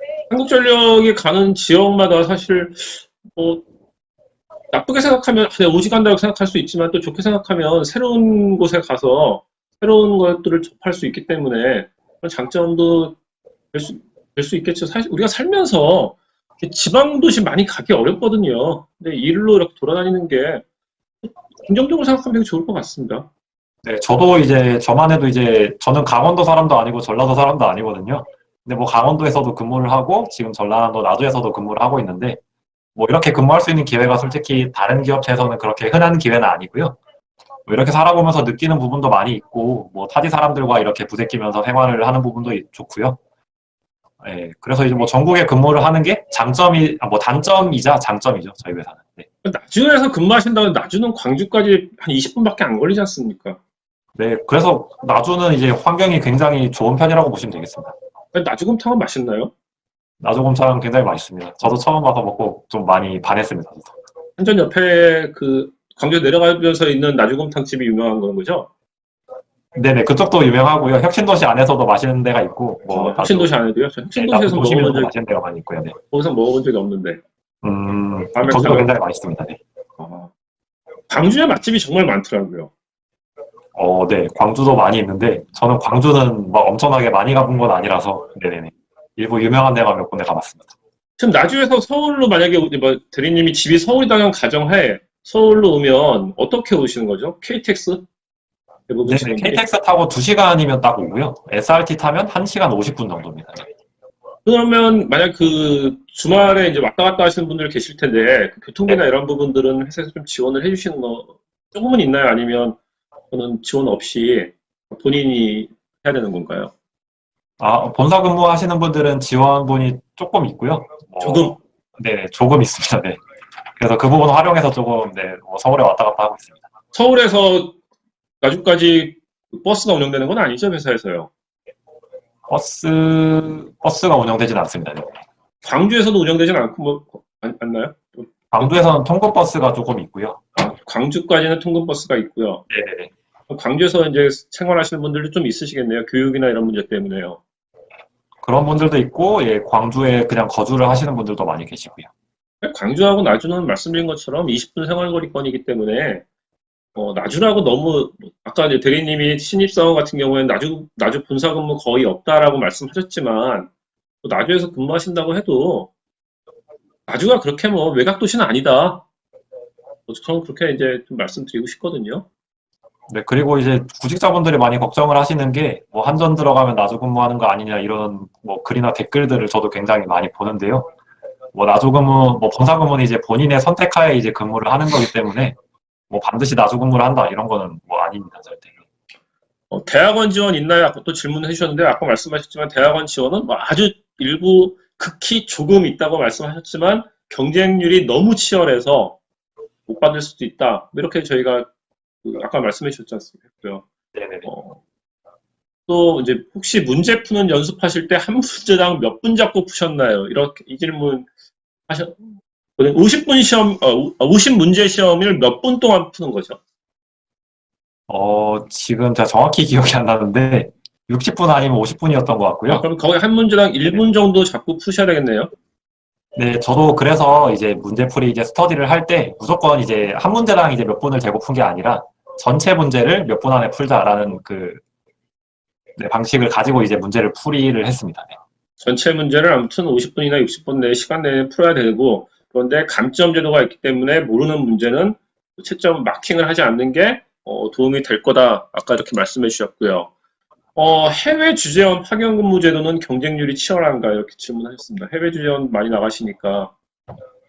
네, 저희가 해외 사업도 많이 진행을 하고 있고요. 뭐 미국이나 뭐 동남아나 뭐 베트남, 뭐 필리핀 이런 데 많이 근무를 하고 계시고 특히 이제 아랍에미리트 같은 경우에는 이제 원전 관련해서 근무를 하는 분들이 많이 계시고요. 해외 사업 근무할 기회도 분명히 있으시고, 뭐 경쟁률이 치열하냐 안 치열하냐의 기준을 제가 뭐 몇 대 몇은 치열하고 안 치열하고 이렇게 말씀드리기는 어렵지만, 뭐 상대적으로는 네, 뭐 치열하지 않다고 말씀드리기는 어려울 것 같습니다. 나가려는 분들이 많이 있으시겠죠, 당연히. 어느 지역을 제일 많이 가고 싶어 하세요? 저는 뭐 말씀해 주실 수 있을 것 같은데. 그것까지는 제가 잘 모르겠네요. 그게 미국을 많이 하는 가시려고 부서가 따로 하겠죠. 있기 때문에, 네네네. 근데 미국을 많이 가시려고 하겠죠. 아무래도. 미국은 근무지가 막 그렇게 많지는 않습니다. 아랍에미리트를 지금 제일 많이 나가고 있을 거고요. 그거는 네네네. 당연히 이제 그 원자력 발전소 운영해야 되니까 많이 가실 테고, 또 원자력 발전소 쪽은 그 별도로 채용을 하지 않습니까? 채용 과정 자체가요. 원자력 발전소요. UAE 쪽. UAE 아, 원전은 별도로 채용하지 않나요? 별도로 채용을 하고 있지는 않고요. 해외 법인에서는 채용을 별도로 진행을 하고 있고요. 아, 국내 채용할 때 한전에서 별도로 채용하는 건 그 직군을 따로 뽑는 건 아니시는 건가 보죠? 대졸 공채할 때 원자력 직구는 채용 같이 하고 있습니다. 채용을 별도로 하시는 거죠? 그거는요. 직군을 나눠서, 아, 네네. 직군을 나눠서 채용하고 있습니다. 직군 나눠서 채용하시는 거죠. 네. 출제 업체 또 물어보셨는데, 이 부분은, 출제 업체는 나라장터 보시면 나와 있을 겁니다. 나라장터에 공개하지 않습니까?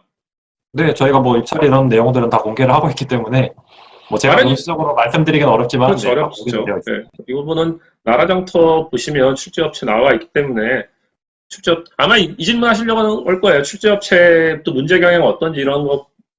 네, 그거는 뭐 아까 말씀하셨던 뭐 카페 이런 데 보시면 또 출제 경향들 개인적으로 다 이렇게 설명하시는 분들이 있지 않습니까?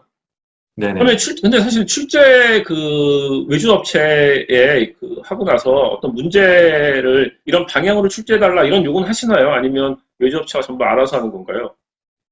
당연히 저희가 요청드리는 부분이 있고요. 특히 저희는 이제 뭐 직무 능력 중심의 채용을 진행하려고 노력을 하고 있고, 그리고 저희가 한전의 인재상을 조금 반영을 하려고 많이 노력을 하고 있습니다. 그래서 그 부분들을 좀 이제 반영시켜서 출제를 해달라고 노력을 하고, 예, 그렇게 말씀을 드리고 있습니다. 네.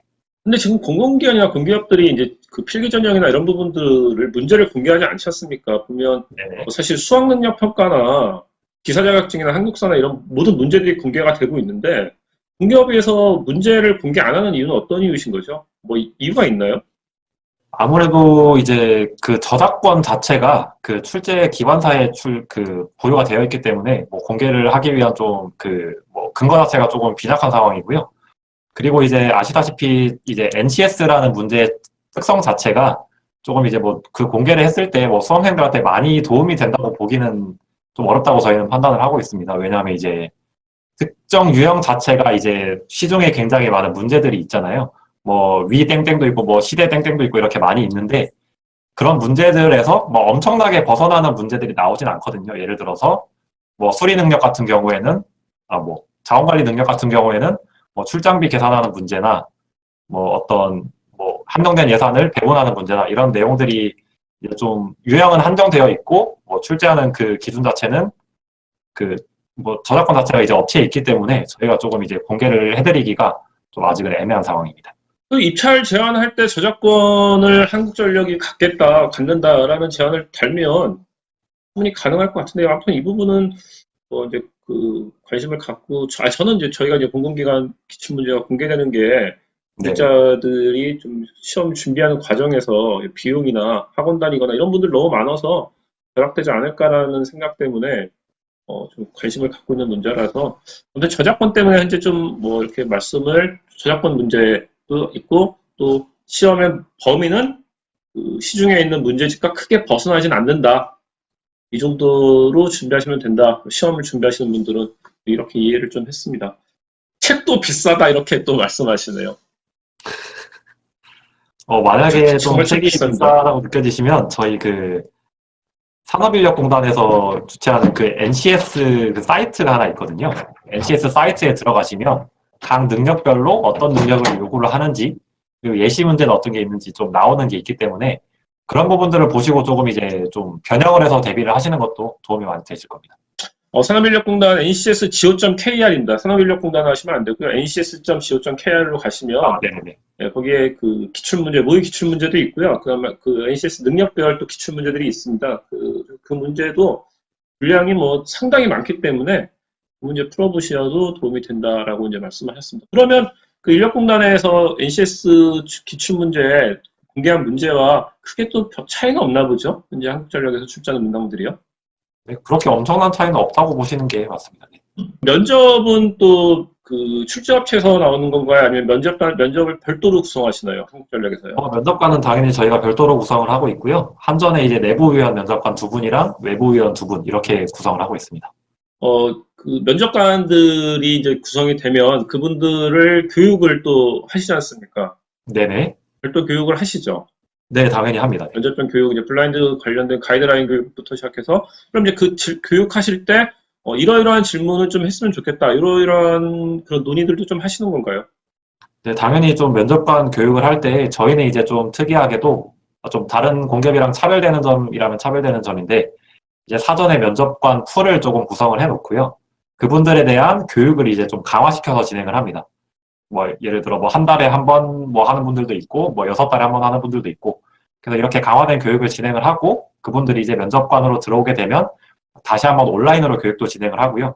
현장에 와서도 다시 한 번 더 교육을 진행을 하면서 조금 이제 해당 뭐 예를 들어 대졸 채용이면 어떤 부분을 중점적으로 봐야 될지 뭐 영구직 채용이면 어떤 부분을 중점적으로 봐야 될지 한 번 한 번 다시 강조를 드리면서 네, 면접관 교육을 진행을 하고 있기 때문에 조금 이제 저희가 강조드리는 직무 능력 중심의 채용을 좀 강조를 드리고 있고요. 면접관 분들께서도 뭐 그에 맞는 질문을 하기 위해서 조금 많이 노력을 하고 계십니다.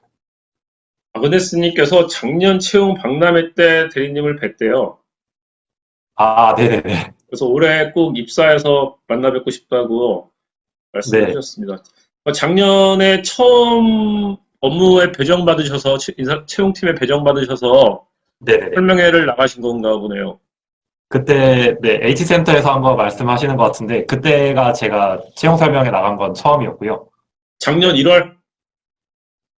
네, 작년 1월 공공기관 채용 박람회 때 처음 나가신 거예요? 네, 제가 19년 중반 정도에 와가지고, 네, 그때 그냥 업무를 하다가 채용 설명회는 그때 처음 나가봤습니다. 1년에 한 채용 설명회 몇 번 정도 하세요? 작년에 한 20건 정도 했던 것 같고요. 뭐, 저 혼자 다 나가는 건 아니고, 뭐, 일부 뭐, 다른 직원분들이나 차장님들이 나가는 경우도 있기 때문에, 뭐, 토탈로 하면 20건 정도 되지만, 이제 저희가 코로나 때문에 좀 줄여서 했던 상황이었고요. 보통은 한 30건 정도는 하는 것 같습니다. 코로나 보통 대학으로 가신 건가요? 대학은 저희가 뭐 특정 대학을 뭐 찾아가는 경우도 있지만 그 뭐 요청이 들어오면 저희가 찾아가서 뭐 해드리기도 하지만 대부분 이제 뭐 기관이나 뭐 그런 데서 주최하는 거는 대부분 참석을 하려고 노력을 하고 있습니다. 그럼 20번 가셨다면 기관을 어떤 기관들에서 채용 설명회를 많이 하시죠? 그때 이제 공공기관 채용 박람회도 있고요. 뭐 고졸 채용 박람회, 뭐 고졸 일자리 박람회, 뭐 당장 기억나는 게 이 정도고 뭐 지역인재 채용 박람회 뭐 이 정도 이렇게 참석했던 것 같습니다. 그럼 한국전력에 관심이 있는 분들, 좀 궁금한 점이 있는 분들은 이렇게 박람회를 진행을 할 때 참여를 하셔서 질문을 하시면 가장 네네. 정보를 얻기가 네. 그냥 좋겠네요. 그런데 저희가 이제 구직자분들이 이렇게 너무 먼 거리를 이제 서울에서 이렇게 진행을 해보니까 막 부산에서 오시는 분들도 있고 뭐 광주에서 오시는 분들도 있고 그렇더라고요. 그래서 저희가 유튜브를 통해서 조금 많이 채용 정보는 지금 공개를 해드린 상황이고 한전 채용 홈페이지 가시면 유튜브가 이렇게 많이 있는데 거기 한전 유튜브 가시면 뭐 유튜브가 이렇게 많이 있는데 영상 중에 이제 채용 파트에 있는 부분에 거기 온라인 채용 설명회 영상이 2개가 올라가 있고요. 거기 뭐 다른 채용 뭐 선배들이 해주는 뭐 면접 팁이나 필기 팁이나 이런 것도 많이 있으니까 그 부분도 한번 보시면 도움이 될 것 같습니다. 네. 면접은 대면으로 하나요? 아마 코로나 때문에 면접 지금 어떻게 하는지 궁금해하시는 것 같거든요. 마스크 쓰고 네. 하는지부터 시작해서. 네, 마스크를 쓰고 앞에 아크릴판을 놓고 조금 이제 면접관들이랑 면접자랑 거리를 띄워서 올해는 진행을 하고 있습니다. 그러면 이제 면접 들어가기 전에 뭐 체온 체크부터 다 하시고, 만약에 그러면 내 코로나에 그 뭐 확진자는 아니고 자가격리다. 예를 들어서 이런 분들은 면접을 좀 더 미루거나 조정이 가능할까요? 자가격리를 하고 계신 분들이 이때까지는 아직 한 분도 안 계셔서 저희가 좀 내부적으로 방침은 조금 마련을 해뒀는데요. 그래도 이제 그런 상황에 좀 안타깝게 처해지신 분들은 저희가 최대한 배려해드리려고 노력은 하고 있습니다. 그러면 필기 시험 때 예를 들어서 만약 자가격리자다 이러면 별도 시험을 볼 수 있도록 고민 중이신 거고요. 면접도 좀 어떻게 하실지 고민 중이시다라고 저희가 이해하면 되는 거죠. 네, 저희가 일단 고민은 하고 있지만 이제 필기 시험 같은 경우는 좀 특이하게도 저희가 아시겠지만 인원이 워낙에 많고 이제 진행되는 학교도 저희가 한 3, 40개, 뭐 2, 30개 이렇게 되거든요. 그래서 그 부분은 조금 더 고민을 해봐야 될 부분인 것 같습니다. 그래도 아무래도 이제 코로나 때문에 그 자가격리가 있을 수 있다는 가정하에 준비를 네, 하실 네. 수밖에 없으니까 네, 맞습니다. 네. 또 시험장, 필기 시험장에 다 아크릴판 또 설치하고 이런 부분들이 다 하셔야 되기 때문에 외주업체가 하시겠지만 또 그 부분 체크 다 하시려면 되게 힘드시겠습니다, 지금은요. 그래서 이제 필기 시험을 치를 때 뭐 자가격리자가 아니라 만약에 현장에서 이제 체온 측정을 해서 좀 이제 증상이 있거나 뭐 체온이 높거나 하신 분들은 저희가 동선을 아예 분리시켜서 학교에 좀 독립된 공간으로 가서 그 필기 시험을 치르게 해드리고 있고요. 다만 이제 저희가 자가격리자분들 같은 경우에는 저희가 사전에 조금 이제 뭐 정보를 받아서 그 정보를 요청을 드려서 질병관리청에 요청을 드려서 이분들이 뭐 자가격리자가 있냐 없냐를 확인을 하고 있기 때문에 자가격리자분들이 만약에 계시다면 그 부분은 조금 더 이제 철저히 저희가 관리를 하고 있습니다. 또 이제 그 좀 현실적인 질문입니다. 기술직 급여가 사무직보다 더 많다고 알고 있다. 사실인가요? 사무직보다 기술직이 좀 당연히 뭐 그 수당이 붙을 것 같고요. 수당이 조금 차이가 나는 부분도 있고요. 다만 이제 기술직으로 들어오시는 분들은 대부분 기사 자격증을 보유를 하고 들어오시기 때문에 기사 자격에 따른 수당이 조금 더 추가가 됩니다. 그래서 조금 차이가 있다고 보시면 됩니다. 아직까지 자격증 수당이 있다. 그래서 자격증이 있는 분들은 가점뿐만이 아니라 자격증 수당도 받는다. 그렇기 때문에 좀 더 급여가 좀 더 높다. 네네네. 네네. 한전 내부 면접위원들은 어떤 분들이 들어오시나요? 내부 면접위원들 부장급이신가요? 아니면 뭐 지사에서 선발되나 이런 질문 해주셨어요. 저희가 직무 면접은 이제 실무진이라고 보시면 되고요. 뭐 종합 면접은 경영진이라고 보시면 되겠습니다. 실무진이면 부장급, 차장급? 네, 뭐 차부장급 정도 보시면 됩니다. 네. 경영진이라면 뭐 사장님이 직접 들어오시지 않을 거 아니에요? 네네네. 경영진이라면 조금 이제 뭐 1직급 저희가 4직급이 직원이고요. 2직급이 부장이고 3직급이 차장이고 1직급이 이제 경영진이라고 보시면 되는데 1직급이라고 보시면 되겠습니다. 1직급 분들이 들어오신다.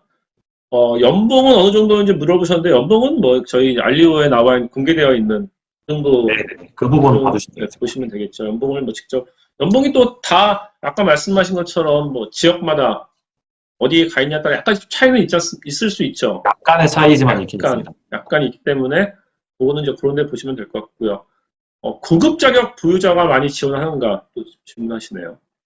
저희가 고급 자격 우대를 해드리고 있고요. 뭐 회계사나 뭐 변호사나 세무사 이렇게 보유하신 분들은 우대를 해드리고 있는데 엄청나게 많은 비율은 아니라고 봐주시면 되겠습니다. 일부 지원을 해주시는 분들이 있기는 있다. 네네네. 회계사나 변호사나 뭐 세무사나 뭐 이런 분들이 일부 지원을 하신다. 그러면 지금 뭐 같이 입사하신 동기 중에 회계사나 변호사 있었나요? 세무사는 몇 분 계셨고요. 세무사는 있었는데. 네네네. 회계사나 변호사는 없어. 그러면 뭐 구급 자격증 중에 세무사 정도는 있었다고 생각하시면 되고 뭐 많지는 않지만 있었다. 네네네. 그리고 기술직에서는 뭐 기능장이 지원하신 경우는 없죠, 당연히. 자격증에 기능장이 있지 않습니까? 구분은 되어 있지 않습니까? 제가 모르는 자료라서 말씀드리기 어려울 것 같아요. 네. 근데 없을 것 같아요, 제 생각엔 그냥. 그건 이제 모르기 때문에 그 기술직 분야에서 고급 자격 보유자가 지원한 거는 지금 알지 못하시는 것 같습니다. 그렇지만 사무직에서는 대리님이 지원하셨을 때 당시에는 세무사까지는 있었다. 이렇게는 설명드릴 수 있을 것 같습니다. 사무직 지원하려고 하신다고 하는데요. 네. 교육사항이 많이 중요한가요? 저희 이제 이래서 입사 지원서에 교육사항을 적어야 되지 않습니까? 네. 이 부분이 많이 중요한가? 이런 질문을 주신 것 같습니다. 이것도 이제 많은 구직자분들이 고민을 하고 계신 상황이실 텐데요. 뭐 교육사항이나 경험사항이나 경력사항을 뭐 많이 채워야 되냐 이런 질문들을 많이 하시는데 그 많이 채운다는 그 사실 자체가 중요한 건 절대 아니고요. 다만 이제 본인이 뭐 이런 경력사항들을 통해서 이제 직무 능력을 어떻게 배양을 했는가, 뭐 회사에서 어떻게 뭐 써먹을 것인가 이런 내용들을 잘 풀어내는 게 중요한 거지. 다만 이제 뭐 교육사항이 뭐 누구는 5개고 누구는 10개고 이걸 저희가 정량적으로 평가하는 건 절대 아니니까 그 부분을 이제 자기소개서에 잘 녹여내는 방법을 좀 생각을 하시는 게 중요하실 것 같아요. 그러면 아까 말씀하신 재무제표 이제 질문을 대리님은 들었다고 했는데 예를 들어서 내가 회계학 원론을 들었다. 회계학을 들었다는 교과목을 작성을 하고 네네네. 그거를 경험상 그 자기소개 내에서 회계학에서 뭐 재무 관련된 내용들을 어떻게 공부해서 하면서 이런 분들은 어떤 뭐 경험이 있다 이런 부분들로 쓰시라는 얘기인 거죠. 네, 맞습니다. 네네. 뭐 그렇게 하면 이제 그걸 면접에서 자연스럽게 재무제표 관련된 질문을 받을 수 있을 거다 이 네네네. 말씀이신 거죠. 그러면 이제 학교교육과 직업교육이 있지 않습니까? 네. 그거에 대한 차별도 없으신 거죠. 네, 저희가 별도로 차별을 두고 있지는 않습니다. 마찬가지로 뭐 대학교도 사이버 대학이나 아니면 학점은행제나 뭐 이런 여러 가지 제도도 별도의 어떤 차별이 있는 건 아니고요. 네네네. 그러니까 동일하게 그냥 뭐 그 교육상이면 그 고등교육법상의 대학 뭐 이런 교육기관 또는 직업교육기관 이런 거 NCS 코드가 있는 교육이라면 동일하게 평가를 하신다. 이렇게 네네네. 이해하면 되는 거죠. 기술직 직업교육에 전기기사 교육사항 적어도 되나요? 이런 질문이 있는데요. 전기기사 교육사항을 적어도 되는지. 네, 뭐 직무 관련 사항이면 충분히 기재하셔도 무방합니다. 네. 근데 이게 전기기사 교육사항이면 NCS 코드는 없을 것 같거든요. NCS 코드 없는 건 적으면 안 되지 않습니까? NCS 코드 없는 걸 적어도 되나요? 직업교육에서? 저희는 따로 구분을 해가지고 받고 있지는 않기 때문에 직무 관련된 내용을 수강을 하셨으면 그 부분은 네, 기재하셔도 무방합니다. 그러면 한국전력은 NCS 코드가 없는 수업이어도 그냥 학원에서 들었던 교육이어도 적을 수 있다는 말씀이신 거네요. 다만 향후에 어떤 식으로는 증빙은 가능하셔야겠죠. 학원에서 내가 이거를 들었다는 증빙만 가능하다면 뭐 수강증이나 이런 것들로 제출하셔도 되는 건가요? 네네네. 그렇다면 그 해당 기간에 수강했다는 증빙을 하면 제출이 된다는 거죠. 네, 맞습니다. 기간이 틀리면 안 되는 거죠. 기간은 정확히 명시를 해주셔야 돼요. 기간이 정확하게 명시되면 가능하다. 그러면 기술직 직업교육이나 또는 전기기사 자격증을 위해서 학원을 다니신 경험이 있으면 그쪽 거를 적으셔도 됩니다. 이건 아마 사무직도 마찬가지일 것 같습니다. 사무직도 교육을 받으셨다면 그 기간에 작성하시면 될 것 같습니다. 네, 저희 한전 지원하실 때는 교육사항은 너무 크게 신경을 안 쓰셔도 될 것 같고요. 다만 이제 그 관련된 내용을 기재를 하실 때 자기소개서에 잘 녹여내는 연습을 하시는 게 제일 중요하다고 보시면 되겠습니다. 마지막으로 좀 하고 싶으신 말씀 있으시면 부탁드리겠습니다. 저희가 원래는 이제 코로나 때문에 많은 뭐 설명이나 이렇게 뭐 대면에서 얘기를 잘 많이 못 드리고 있는데 뭐 이렇게 하는 것도 이제 좀 저희가 적응이 되니까 더 괜찮은 방법이지 않을까라는 생각도 듭니다. 뭐 구직 활동하시느라 많이들 힘드실 텐데 조금만 더 힘내시면 좋은 결과 있을 거라고 생각을 하고요. 저희 한전은 이제 채용 홈페이지에 뭐 Q&A 그 게시판을 별도로 운영을 하고 있기 때문에 혹시나 뭐 많이 애매하거나 궁금하신 분들 부분이 있으시면 거기에 이제 올려주시면 뭐 저나 뭐 차장님들이나 이렇게 같이 답변을 드리고 있기 때문에 네, 언제든지 올려주시면 답변 드리도록 하겠습니다. 네, 힘드실 텐데 많이 화이팅 하시고요. 지금까지 한국 하이퍼 커넥티드 스타트업 협회와 종합중간지주 미디어 이슈 그리고 국회의원 이장섭 의원 후원으로 한국전력공사 채용팀 김승현 대리님과 이야기 진행했습니다.